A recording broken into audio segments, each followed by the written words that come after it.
कश्मीर के जंगल में बहुत ज्यादा ठंड पड़ रही थी और अब तो बर्फबारी भी शुरू हो चुकी थी। रानी चिड़िया का कोई घर न था, इसीलिए वो एक प्लास्टिक के बने हुए टेंट में रहती थी। बच्चों, लगता है आज ठंड कुछ ज्यादा ही है। हमारे पास मजबूत घर तो है नहीं। मैं ऐसा करती हूँ, कुछ सूखी लकड़ियाँ ले आती हूँ। हम आग जलाकर अपनी ठंड कुछ कम कर सके। वो तो सब ठीक है मम्मा, मगर हम कब तक अपनी जिंदगी इस प्लास्टिक के तंबू में गुजारेंगे और ठंड में ठठरते रहेंगे। देखो बच्चों, हमारा इस दुनिया में कोई नहीं है और मैं अकेली ये सब कुछ नहीं कर सकती। जब ऊपर वाले ने चाहा तो हम अपना मजबूत घर बना लेंगे। इसके बाद रानी चिड़िया सूखी लकड़ियाँ लाने वहाँ से चली जाती है। उड़ते उड़ते रानी चिड़िया को एक जगह पर कुछ सूखी लकड़ियाँ दिखाई देती हैं। वो उन सूखी लकड़ियों के पास आती है। चलो, अच्छा हुआ मुझे पास ही कुछ सूखी लकड़ियाँ मिल गई, वरना ना जाने मुझे इतनी ठंड में कितनी दूर तक जाना पड़ता। फिर चिड़िया उन सूखी लकड़ियों को अपनी चोंच से जमा करने लगती है।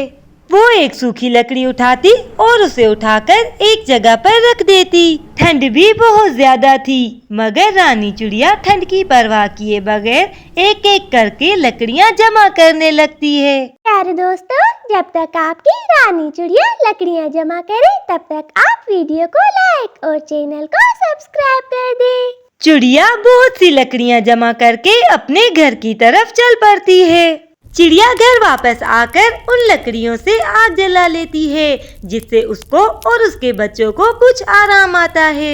मगर चिड़िया के दुखों का सिलसिला यहाँ पर ही खत्म नहीं होता।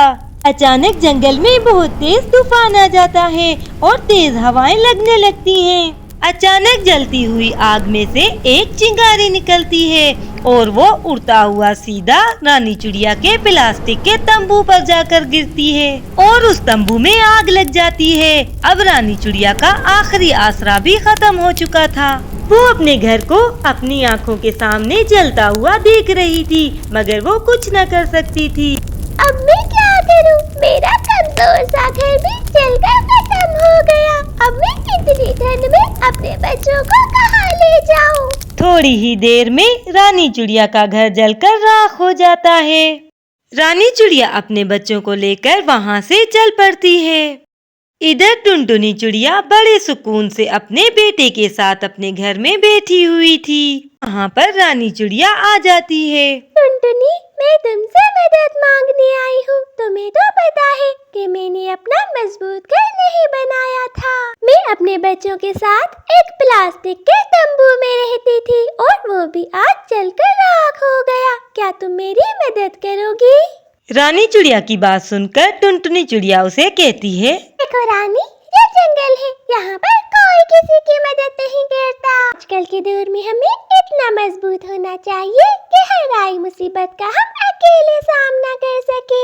आज ये बात जान लो, कोई किसी का कितना भी सगा हो, मगर मुसीबत में कोई किसी के काम नहीं आता। हमें खुद को इतना मजबूत बनाना चाहिए कि हमें किसी की मदद की जरूरत ही ना पड़े। मैं तुम्हारे लिए बस इतना कर सकती हूँ, तुम्हारा घर बनाने में मदद कर सकूँ। आप तुम मेरे घर में रह सकती हो। हम सुबह होते ही तुम्हारा घर बनाएंगे। फिर सुबह होते ही रानी चिड़िया और टुनटुनी चिड़िया दोनों रानी चिड़िया का घर बनाने में लग जाती हैं। टुनटुनी चिड़िया रानी चिड़िया का घर बनाने में उसकी काफी मदद करती है।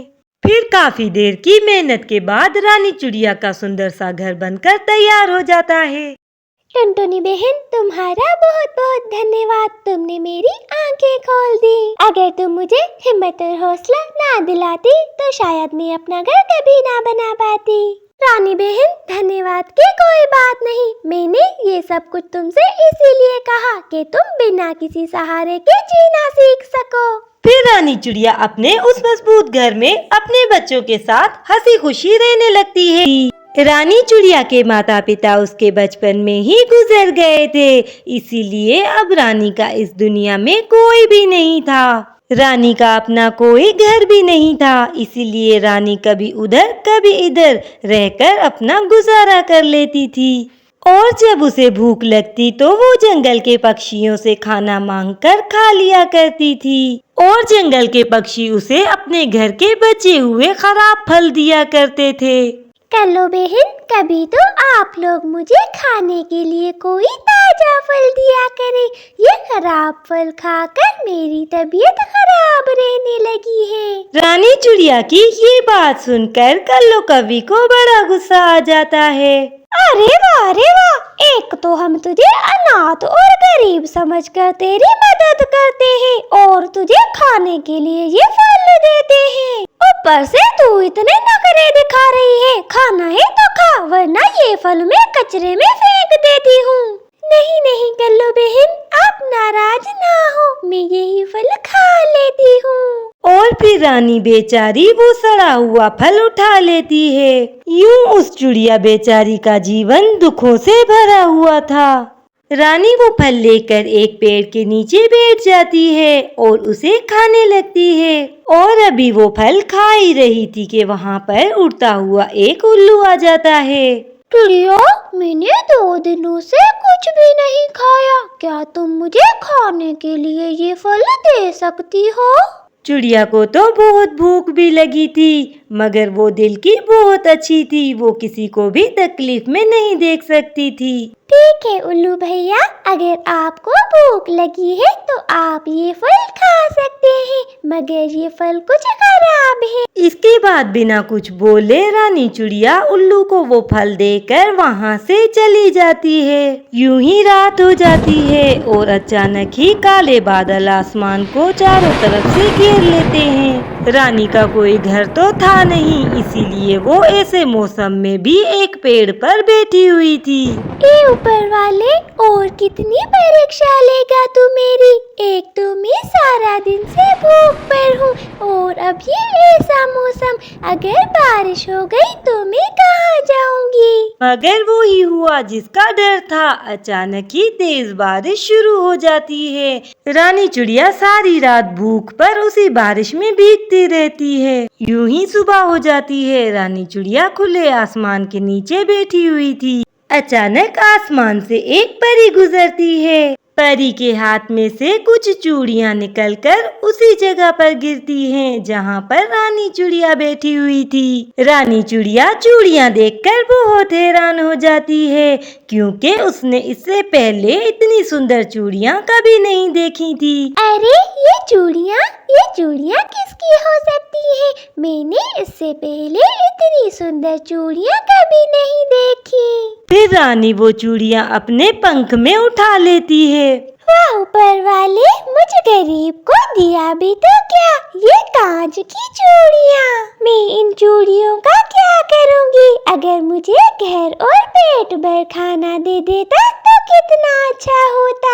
रानी के इतना कहते ही वो चूड़ियां रानी के हाथ से निकलकर जमीन पे गिर जाती हैं और देखते ही देखते वो चूड़ियां एक बहुत बड़े चूड़ी घर में बदल जाती हैं। इतना बड़ा और इतना सुंदर चूड़ी घर देखकर रानी को तो अपनी आंखों पर विश्वास ही नहीं हो रहा था।